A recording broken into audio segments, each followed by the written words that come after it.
Good morning. I feel like we've been ticking it down for a while, but we are now 50 days away from Election Day 2022. Over the next several weeks, we'll be getting to know all the candidates running for U.S. Congress. Today, 1st District Republican candidate Dr. Larry Lazor is joining us in Studio A. Dr. Lazor, thank you very much for being with us. Thanks, Eric. So there's been a long line. We said a 12-term incumbent, John Larson, a long line of challengers over those 12 terms.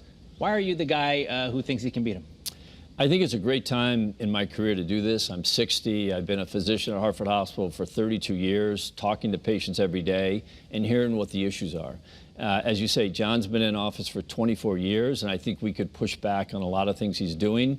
The spending is probably the biggest. When you look at what John has voted for, loan forgiveness for $10,000, John actually proposed $50,000. You look at the border and the amount of fentanyl that's coming over, that's affecting people in Connecticut with drug issues. And the crime, the defund the police movement, I think was a disaster. Taking away qualified immunity from police officers, I think was bad. So we would encourage increasing police, and I think that would be something that the neighborhoods in Hartford and other towns would like. Tell me about the hallmarks of your campaign. So as you said, you're a practicing physician. When did you start coming to this idea that this was a challenge you wanted to take up? And was there one central issue that you said, that's the reason I'm needed? Yeah, that's a great question. So we formed a team about 2 years ago, so we have a great team. We've seen that there's been a void of Republican representation in Connecticut for a while. And I thought economically was probably the biggest issue. If you look at Connecticut, we ranked bottom of all 50 states from 2008 to 2020 in economic growth. Obviously, we can do better. I think if you look at our state, we have high taxes and high debt. And the inflation is probably the biggest piece. As much as it's affected families right now in terms of going to the grocery store, going to the gas station, it's probably going to affect people more as we go along. There's either going to be a hard hit or a softer blow, but there'll be loss of employment. And I think part of that inflation is caused by overspending. And John, I think if there's anything that really separates us, it would be the amount of spending that John proposes. So tell me something specific. I think it's easy to say when you're attacking any incumbent to say, well, what he's doing isn't working, I would do it different. But give me something. What's something that you could propose that would change something like inflation or having Connecticut be a more sought after place for people to go? Sure. So the big issues would be the example you gave with loan forgiveness. Again, Biden's proposing $10,000. John proposed $50,000. So you're talking a family, a married couple could make up to $250,000, and the government's going to give them $100,000 in loan forgiveness. I think that's crazy. I think you bring those income levels down a lot. That would be one. Other thing, this is a border. What has John said about the border? The border has seen 4 times as much fentanyl come over. That's affecting families in Connecticut. That's a dangerous issue for families. You look at the crime issue. Hartford has a 20-year high rate in murder, as do a lot of cities in the United States.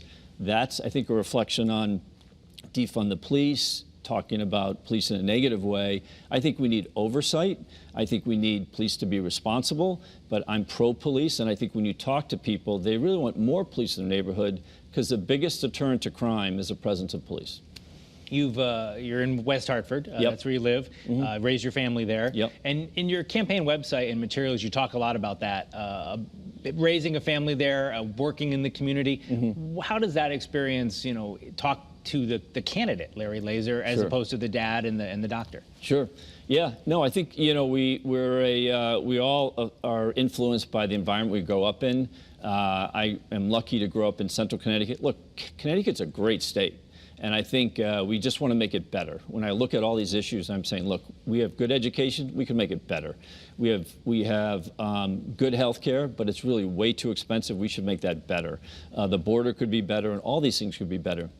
And being an OB/GYN physician, talking to people, you can empathize what issues people experience.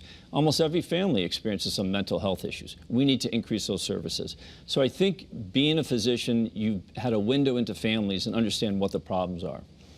Tell me about the physician and legislation that might come out of that part of your life. What kind of healthcare reform measures are you in support of? Sure. You talked about, you're still a practicing physician. You said you dropped your practice down a little bit to allow you time to run, but you're still doing it. You're still on the front lines of healthcare. So there's so much talk about healthcare reform. If we see Congressman Lazor someday, what are the policies that you think the country needs? Sure. So compare John Larson, Larry Lazor for healthcare. Healthcare has 3 issues. It's way too expensive.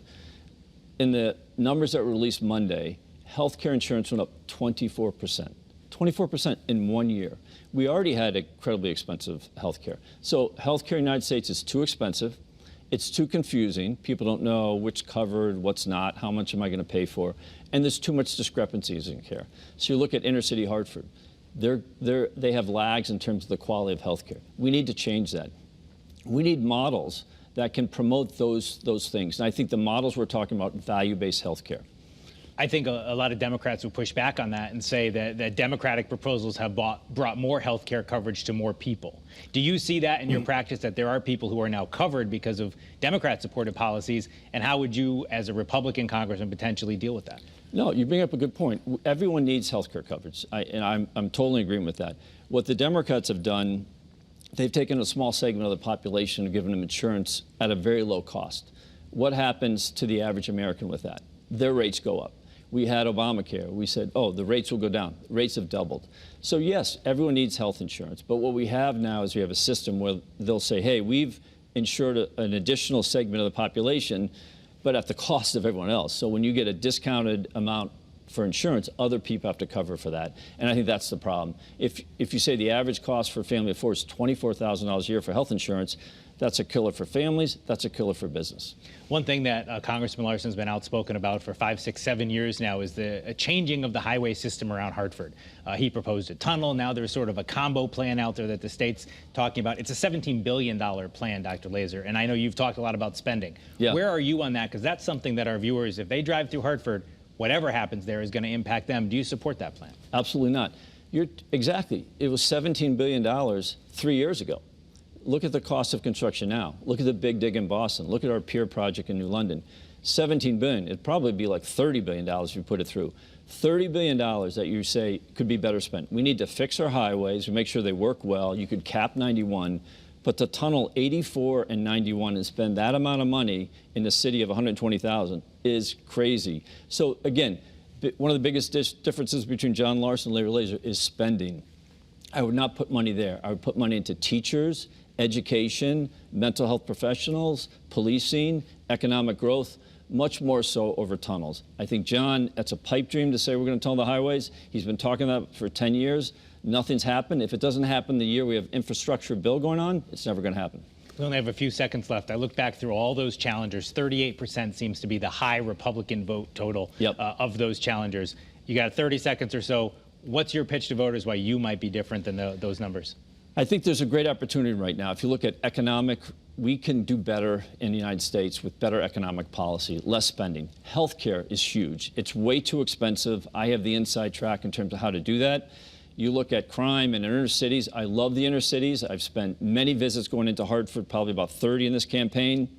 We can make our cities better. The cities in our country are not doing well. I think we can see ways to make them better economically, create some optimism there, help the education, pre-K, preschool, all those things would be good for the inner cities. All right, Dr. Larry Lazor, we're going to move through all the congressional districts, but the challenger in the 1st district is our first guest. Thank you very much for being with us here on CT22. Thanks, Eric. Appreciate it.